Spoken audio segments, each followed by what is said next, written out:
If you want to fly domestic in Australia, you don't need to make many decisions. There's usually only a few airlines to choose from and one airport. The airports are monopolies within their geographic location. The airlines is a very concentrated market, but we are monitoring those industries very closely.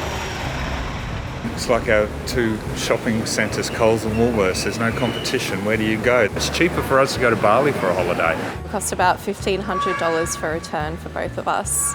So that was the cheapest by hundreds. It's ridiculous. Although airfares have fallen from the record high prices of 2022, passengers are still paying more than they were before the pandemic. And at a time when Australia's lack of competition is hurting consumers, the airlines and airports are blaming each other.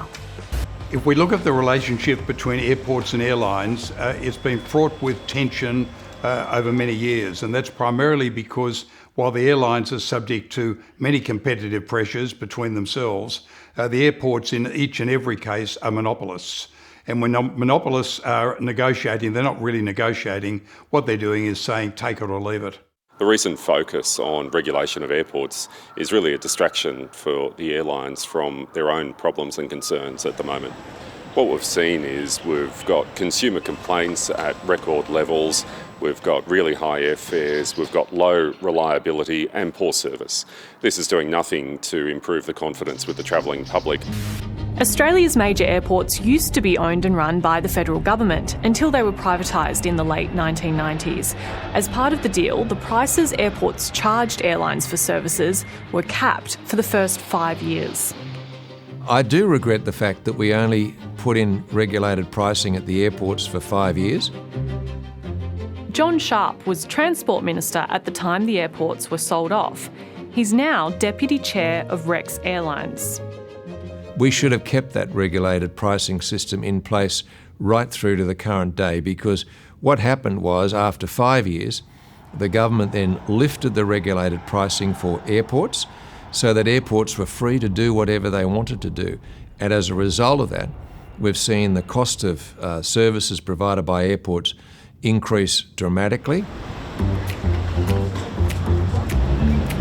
The airports charge the airlines fees to use their infrastructure and services, everything from the terminals to the runways. Those fees get added to your airfare, which, according to the ACCC, works out to be about $22 on average.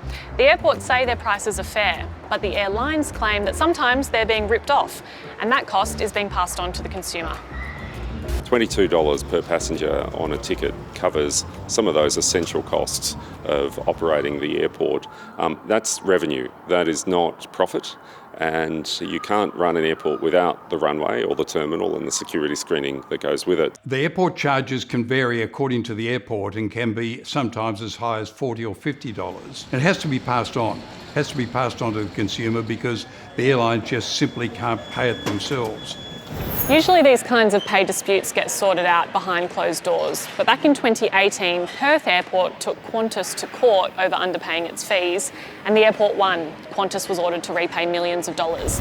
But the ACCC said this case highlighted how the current system for negotiating deals, called the Aeronautical Pricing Principles, isn't working very well for the airlines, and that it should be made mandatory.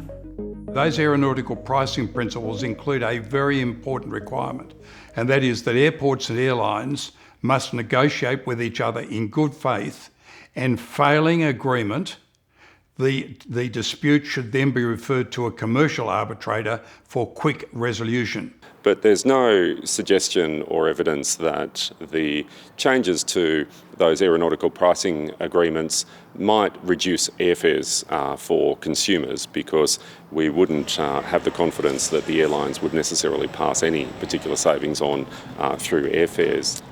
I'd also add that the Productivity Commission is very comfortable and has recommended that the current arrangement should stay in place. The ACCC wants to see greater transparency around airport fees and charges. It would provide the airlines better information when they go in to negotiate their airport fees with the airports. The competition watchdog is also worried about the market power in the airline industry. Where we see additional airlines contest a route, we see lower prices on that route. A recent government analysis of microdata found that when one airline services a route, airfares average around 39 cents per kilometre. But with two competing companies, the average fare drops to around 28 cents, and three competitors will see the prices halved. We need more operators. I mean, Rex is trying to get into the domestic airline market by flying between the capital cities, Sydney, Melbourne, Sydney, Brisbane and so on. It's extremely difficult for us to get even a slot to fly into Sydney Airport. The federal government recently announced an audit of how airlines use their allocated slots at Sydney Airport. Slots are not your property, they are the Australian travelling public's property. This will certainly free up slots here at Sydney Airport for other players. Smaller airlines like Rex find it hard to get flight slots at Sydney Airport because it has a regulated cap of 80 landings and takeoffs per hour. The airlines that secure the slots only have to use them 80% of the time under what is known as the 80-20 rule.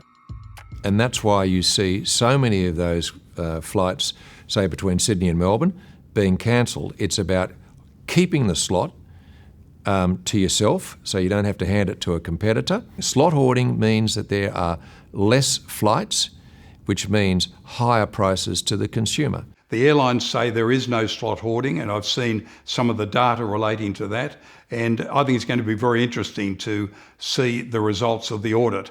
It may just quieten down some of the semi-political comments that have been made about, particularly Qantas, but also Virgin, that there is anti-competitive slot hoarding practices taking place.